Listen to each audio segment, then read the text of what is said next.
Question number 7. From the following receipts and payments account of additional information, prepare income and expenditure account for the year ended 31st March 2019 and balance sheet as on that date. We are going to do an accounting of a non-profit organization whose intention is not to earn profit, but when they do business, when they do their activity, they incur some expenditure, they incur income, they earn some income. So we will compare that in an account called income and expenditure account. It is same like PNL. It is same like your PNL account, right? All the expenditures and losses will be debited to PNL account. All the income and gain will be credited to PNL account.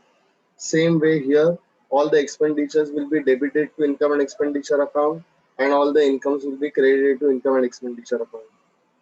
This is my receipt and payment account. Given in the question is receipt and payment account. What do you mean by receipt and payment account? It is nothing but cash account. It is nothing but which account? Cash account. Cash comes in and goes out. When cash came in, it will be debited. When cash went out, it will be credited. When cash comes in, it will be debited. When cash goes out, it will be credited. Am I clear? Now see, first one is my opening balance 3000. First one is what? My opening balance 3000. This is last year closing, which became opening balance in current year. So याचा बॅलन्सचे transaction नसतं. Balance is the result of all the transaction. So बॅलन्सची journal entry नसते. Is that clear? This balance is derived from last year balance sheet. Last year balance शीटच्या asset साइडला closing balance म्हणून होता, तो या वर्षी ओपनिंग बॅलन्स म्हणून झाला.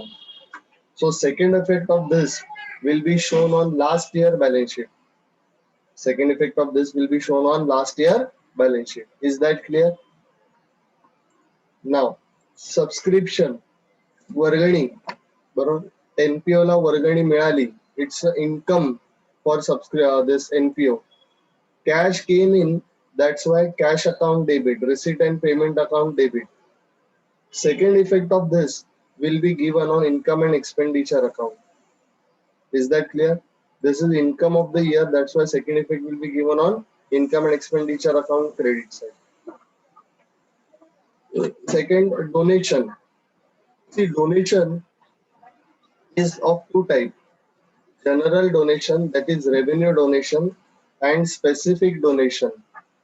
Donation given for a specific purpose is called as specific donation. It is to be treated as a liability. And when general donation is given, it is revenue in nature. It is to be treated as income. Example द्यायचं म्हटलं तर गणपती मंडळामध्ये बरोबर देणगी पेटी बरोबर किंवा आरतीच्या थाळीमध्ये टाकलेले पैसे हे रेव्हेन्यू डोनेशन. हे लोकांनी दिलेले पैसे कशासाठीही वापरू शकतो आपण. पण जर उद्या कोणी मूर्तीला दागिने बनवण्यासाठी डोनेशन दिलं तर that donation will be considered as specific donation and that will be treated as a liability. Next, entrance fees. This is to be added in capital fund or to be treated as income, which will be told in the question. Okay. नंतर interest. This is also income. हे आपल्याला मिळालेला interest आहे.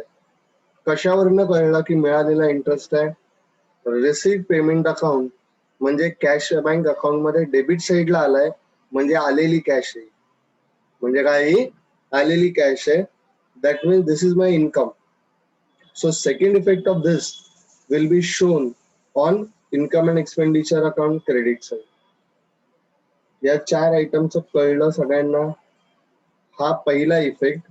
त्याचा second effect income and expenditure अकाउंटच्या क्रेडिटला. Is it clear? अरे हो नाही काहीतरी बोला. नेक्स्ट, सॅलरीज खर्च आहे. प्रिंटिंग अँड स्टेशनरी खर्च आहे. कमिशन पेड आहे. कशावरनं कळलं मला कमिशन पेड आहे? रिसीट पेमेंट अकाउंटच्या क्रेडिट साइडला आहे. बरोबर, म्हणजे कॅश अकाउंटच्या क्रेडिट साईडला आहे.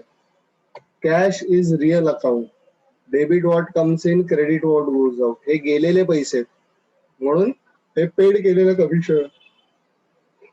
खर्च आहे, खर्च आहे, रेंट पण खर्च आहे, इलेक्ट्रिसिटी चार्जेस पण खर्च आहे. म्हणजे सॅलरी पासून इलेक्ट्रिसिटी चार्जेस पर्यंत all are my expenditures. All are what my expenditures, and these expenditure will go to income and expenditure account debit side. Your all expenses are nominal account, debit all expenses and losses, credit all income and gain. That's why all these expenses will be debited to income and expenditure account debit side. Am I clear with this? Next, furniture. This is an asset. Furniture खर्च नाहीये. Furniture आपण वर्षानुवर्ष वापरतो. Sorry. So this will be shown on balance sheet asset side. Cash गेली म्हणून receipt payment account credit. आणि second effect of this, since this is an asset, second effect जाणार balance शीटच्या असेटला. समजलं का? Next, balance carried down. हा balance carried down म्हणजे काय ते बघून घ्या. माझ्याकडे एवढे आले, 18,000 रुपये आले. 18,000 रुपयामधले पैसे माझे असे असे खर्च झाले, एवढे पैसे खर्च झाले, एवढे पैशाची असेट घेतली, 8,000ची असेट घेतली. सगळं पेमेंट करून सुद्धा माझ्याकडे 1,000 रुपये उरले. सगळं पेमेंट करून सुद्धा माझ्याकडे 1,000 रुपये उरले. That is my balance carried down of cash bank account or receipt payment account. So this is asset for me. This 1,000 will be shown on balance sheet asset side. This 1,000 will be shown on balance sheet asset side. समजलं का? कोणाला काही doubt? Now, next, हे झाले आपले transactions. आता adjustments. Outstanding rent 200. See, rent 2,000 was paid, right? After paying 2,000 also 200 is outstanding. So आपण 200 रुपये खर्चामध्ये ऍड करणार. आपण फायनल अकाउंट मध्ये काय करायचं? करंट इयरचे खर्च आहे, खर्चामध्ये add. First effect. Second effect, balance शीटच्या लायबिलिटीला. सेकंड इफेक्ट बॅलन्स शीटच्या लायबिलिटीला. बरोबर, पैसे द्यायचे बाकी आहेत म्हणजे आपल्यासाठी लायबिलिटी आहे, म्हणून सेकंड इफेक्ट बॅलन्स शीटच्या liability. Okay, so one adjustment for rent लक्षात ठेवा. Subscription include 1,000 as subscription received in advance. Subscription मिळालेले 5,000 रुपये. आपल्याला 5,000 रुपये वर्गणी मिळालेली आहे. त्या 5,000 मध्ये इन्क्लूड्स, त्या 5,000 मध्ये ऑलरेडी इन्क्लुडेड आहेत 1,000 रुपये as a subscription received in advance. पुढच्या वर्षीचे पैसे आपल्याला ऍडव्हान्स मध्ये मिळालेले आहेत. पुढच्या वर्षाचे पैसे आपल्याला ऍडव्हान्स मध्ये मिळालेले आहेत. मग ते या वर्षाचं इन्कम आहे का? नाही, म्हणून इन्कम मधनं लेस. ते या वर्षाचं इन्कम नाहीये म्हणून इन्कम मधनं लेस. सेकंड इफेक्ट बॅलन्स शीटच्या लायबिलिटीला. सेकंड इफेक्ट कुठे जाणार? बॅलन्स शीटच्या लायबिलिटीला. Why second effect balance sheet liability side? Because पैसे घेतले, सर्व्हिस द्यायची. पैसे घेतलेले, सर्व्हिस द्यायची आहे, म्हणून बॅलन्स शीटच्या लायबिलिटीला. ओके, म्हणजे एक ऍडजस्टमेंट झाली सबस्क्रिप्शनला. पुढे काय म्हणतात बघा. And subscription outstanding for the current year 500.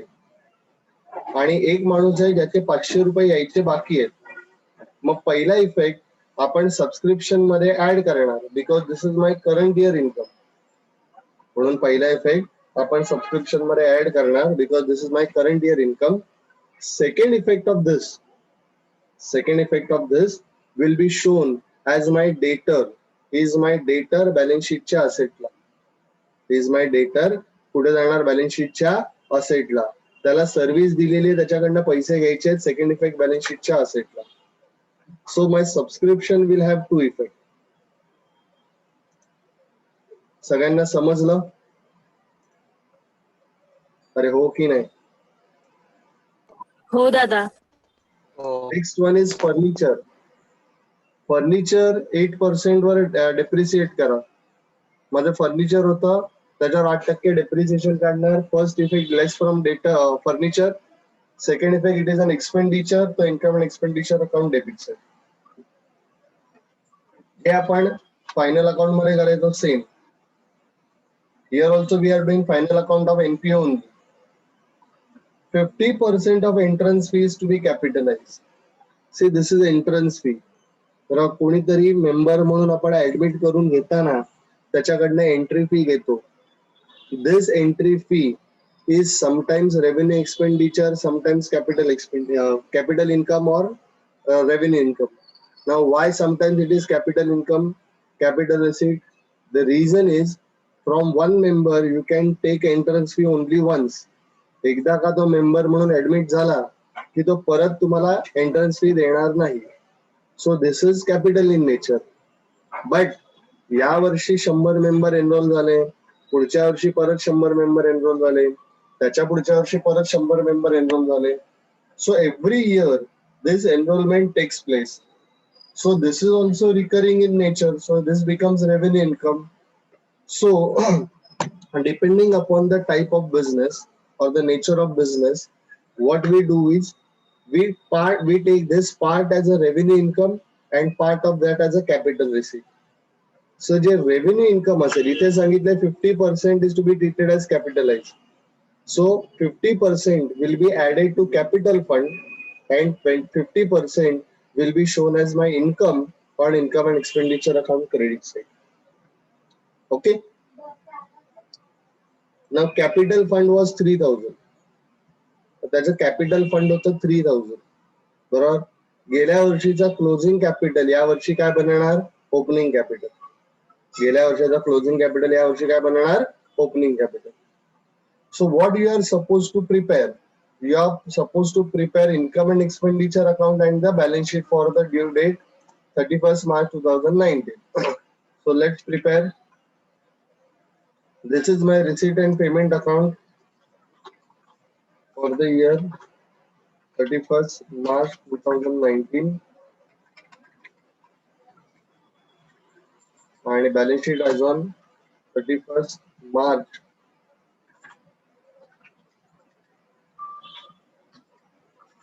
2019.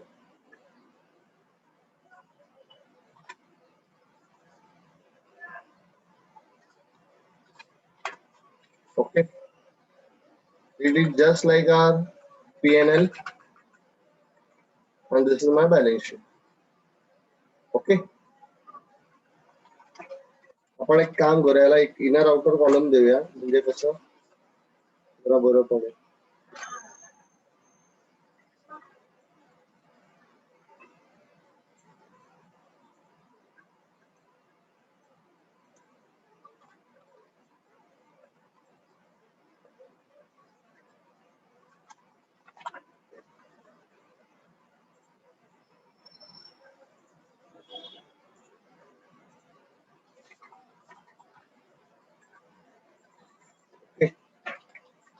Balance शीटला पण देऊया आपण.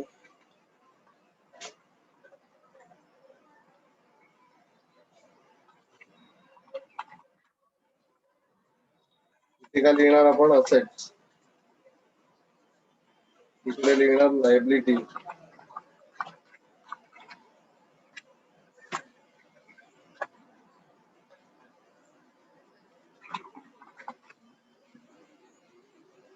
Okay,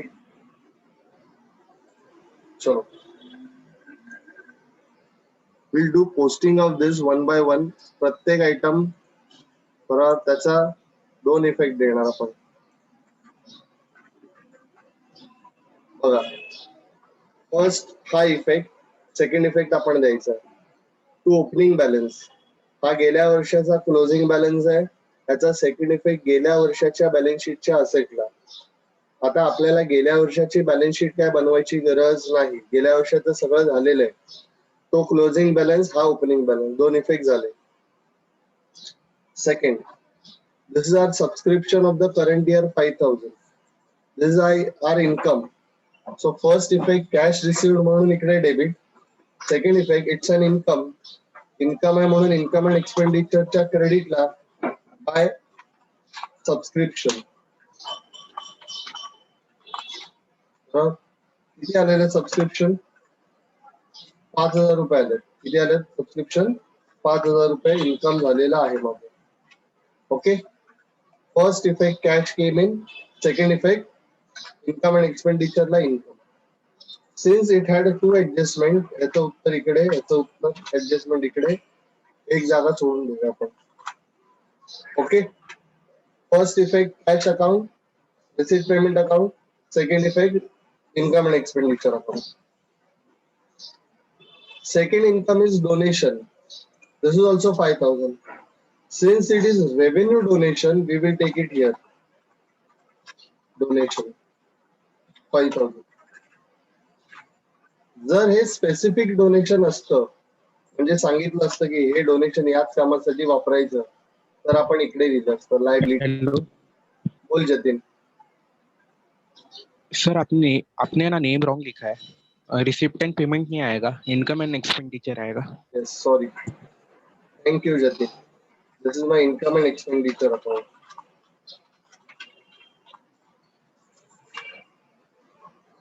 thank you Jatin. Then entrance fees 4,000, right? It is that partly to be treated as income, partly to be treated as capital. So I will write it in the inner column. Entrance fees. How much it is received? 4,000. So I will write in the inner column 4,000. परत तेच दोन effect. पहिला effect हा, दूसरा effect income expenditure अकाउंटचा क्रेडिटला, because part of it as income. Then interest 1,000. This is also my income without adjustment. So it is to be taken in outer column. झाले. हा पहिला इफेक्ट प्रश्नात दिलेला, त्याचा दुसरा इफेक्ट तुम्ही दिला. आता रिसीट साइड म्हणजे पैसे आलेले झाले, आता गेलेले पैसे. गेलेल्या पैशामध्ये पहिला काय खर्च आहे? सॅलरीज. नंतर काय आहे? Printing and stationery, commission, rent, electric charges. हे 5 खर्च आहेत. हे काय? 5 खर्च आहेत. बरोबर. हे 5 खर्च सगळेच्या सगळे कुठे जाणार? इन्कम अँड एक्सपेंडिचरच्या डेबिटला. तिला salaries without adjustment, no adjustment, outer column. How much? 4,000. How much? 4,000. Second effect. पहिला इफेक्ट कॅश अकाउंटच्या क्रेडिटला, दुसरा इफेक्ट इन्कम एक्सपेंडिचरच्या डेबिटला. नेक्स्ट प्रिंटिंग अँड स्टेशनरी 1,000 रुपये.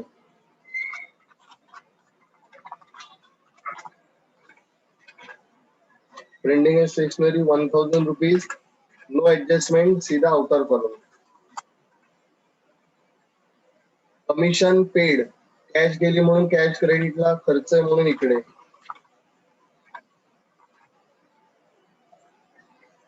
₹500.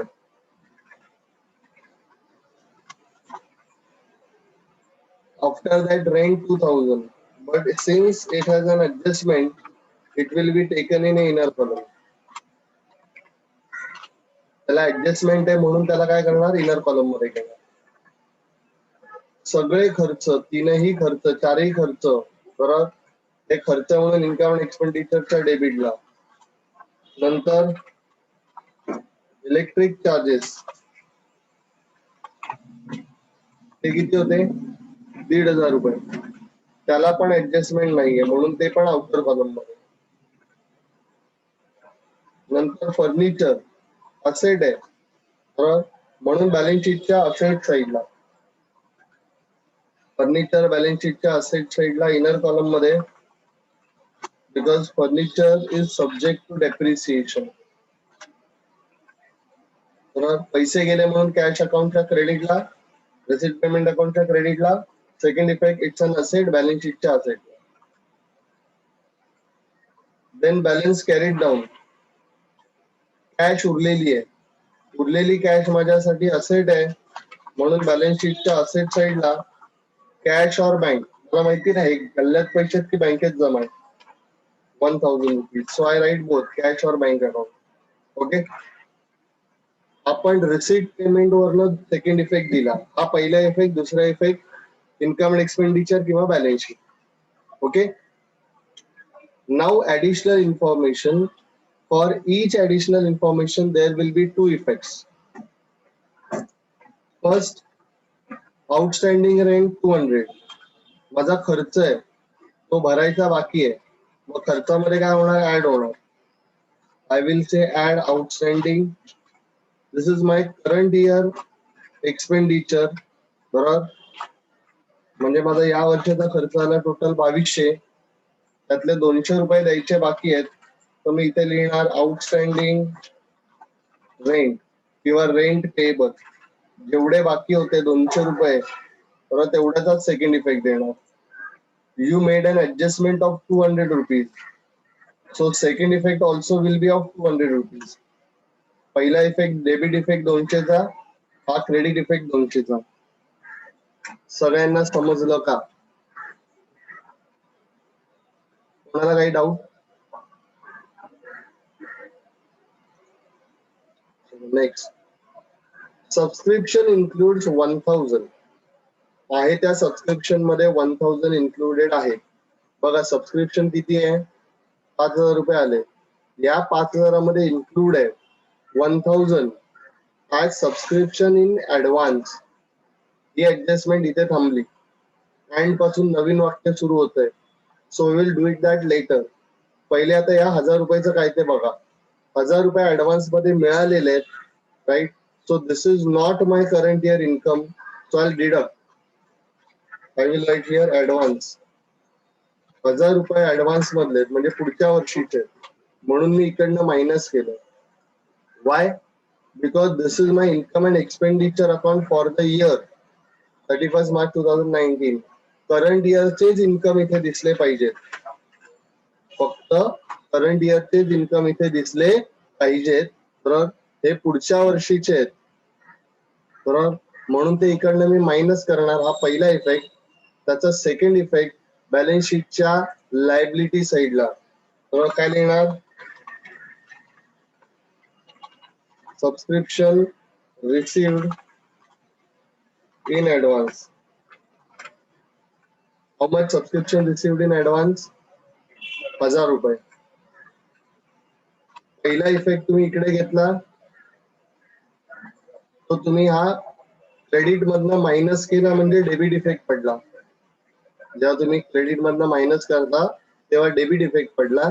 त्याचा second effect credit effect balance शीटच्या लायबिलिटीला. त्याचा second effect credit effect balance शीटच्या लायबिलिटीला. समजलं का? अरे बोला, पटापट बोला. हो. नेक्स्ट बघा. Subscription outstanding for the current year ₹500. या वर्षाची वर्गणी घ्यायची बाकी आहे. So this is our current year income outstanding. So go to income. This is my income. Right. Add. I will write current year outstanding. किती रुपये current year outstanding आहेत? 500. म्हणजे मी 500 रुपये ऍड करणार. म्हणजे आउटर कॉलमला माझं करंट इयर इन्कम दिसणार 4500. Outer कॉलमला करंट इयर इन्कम दिसणार 4500. You did an adjustment of 500. तुम्ही 500 रुपये इन्कम मध्ये ऍड केले, क्रेडिट मध्ये ऍड केले क्रेडिट इफेक्ट. त्याचा सेकंड इफेक्ट, समोरचा व्यक्ती माझा डेटर आहे. करंट इयर सबस्क्रिप्शन आउटस्टँडिंग किंवा रिसिवेबल असेल. रिसिवेबल. 500 रुपये तुमचं इन्कम आहे जे यायचं बाकी आहे. समोरचा व्यक्ती तुमचा डेटर आहे म्हणून बॅलन्स शीटच्या असेल. समजलं? घ्यायचेच म्हणू नका. डेटर क्रेडिटर बघा. सबस्क्रिप्शन आपण घेणार, समोरचा व्यक्ती आपला डेटर आहे म्हणून असेटला. जेव्हा तो ऍडव्हान्स मध्ये देतो बरोबर, तेव्हा त्याने पैसे दिलेले आहेत, आपण त्याला सर्व्हिस देणार आहोत म्हणून ती लायबिलिटी. ही ऍडजस्टमेंट सगळ्यांना समजली का पूर्ण?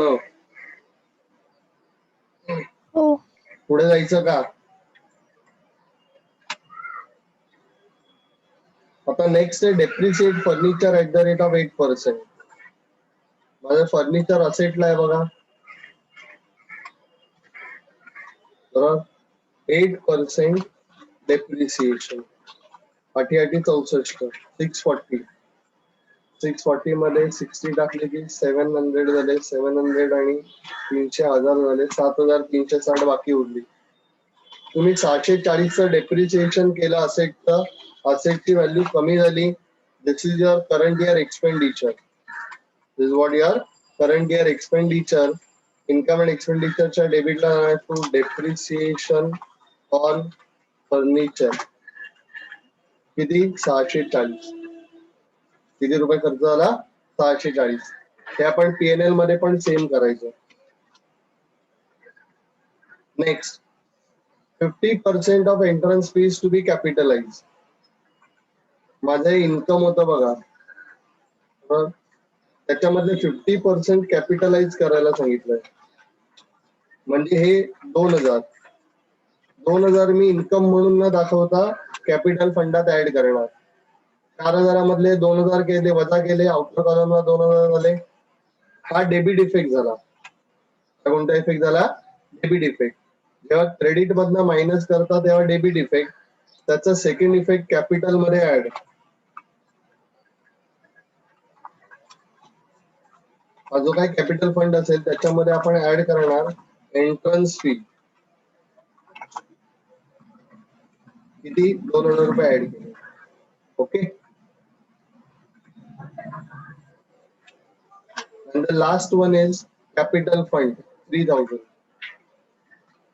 कॅपिटल फंड हा बॅलन्स आहे, ट्रान्झॅक्शन नाही बघा, घडलेलं ट्रान्झॅक्शन नाहीये. ते गेल्या वर्षीचं क्लोजिंग कॅपिटल, या वर्षी काय बनलं? Opening capital. आपण बॅलन्स शीट मध्ये कॅपिटल फंड मध्ये ऍड करणार. टोटल आपलं कॅपिटल झालं 5,000. आणि याच्यामध्ये करंट इयर सरप्लस जर काय प्रॉफिट आला तर तो प्रॉफिट ऍड होणार, लॉस झाला तर तो लेस होणार. But here we won't call it as profit और loss, we will call it as surplus और डेफिसिट. जर इन्कम साइड जास्त असेल तर सरप्लस, जर एक्सपेंडिचर साइड जास्त असेल तर डेफिसिट. बघा हे 5 आणि 4 9, 9 आणि 10 आणि 2 12, 12,500 आणि इकडे 4 आणि 5 7 8 9 10, म्हणजे क्रेडिट साइडच मोठी आहे बघा. 500 रुपये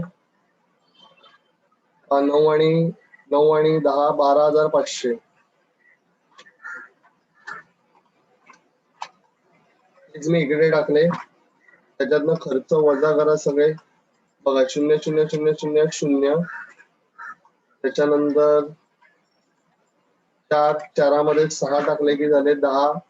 चला 1 5 आणि 1 6, 6 आणि 2 8, 8 5 13, 13 आणि 6 19, 19 मध्ये 6 टाकले की झाले 25. त्याच्याले 2, 2 आणि 4 6 आणि 1 7, 7 आणि 2 9, 9 आणि 1 10, 10 आणि 2 12. So 2,660 is my surplus. My income is more than my expenditure by 2,660. This is profit, but since the intention is not to make profit, we don't call it as profit, we will call it as surplus. And this surplus will be added in my capital. म्हणजे capital मध्ये add होणार. 5,000 capital होतं आणि 2,660चा surplus आला. झालं करा total 860 बरोबर आणि 8,860. टोटल ही झाली 8,860 बरोबर. इकडे पण चेक करा. 0 6 चे 6 बरोबर, 5 आणि 3 8 आणि 8 1 8. 8,860 8,860. Balance sheet 10. समजलं का? हो. हो. हो. सोपं आहे. हा. मग एक काम करा, आज तुम्हाला एक कॉपी करायचंय, उद्या आपण वेगळ्या प्रकारचा पुढचा प्रॉब्लेम करायला घेऊया. आज आपण इथेच थांबूया. ओके, हे वहीमध्ये लिहून काढा. ज्याला कोणाला पाहिजे असेल त्यांनी लेक्चर्स घ्यायला या. फक्त येताना मला फोन करून या. आणि बहुतेकांची फी बाकी आहे, बहुतेकांनी फी भरा रे. सुजित सेकंड इन्स्टॉलमेंट भर, बरोबर. साईराज, ज्यांची बाकी आहे, स्नेहा, श्रीराज, वैभव, बरोबर. जान्हवी, बरोबर. प्रणाली, आईनी फोन नाही केला, आईला फोन करायला सांग. हा दादा काल जरा बिझी होती आई, याच्यामुळे आई बोलली की आज करेन. Okay, bye bye. कोणाला काय विचारायचंय? चलो बाय बाय. मला तिघांचा फोन आला पाहिजे लगेच, पूर्वेश, साईराज आणि सुजित, पालकांचा.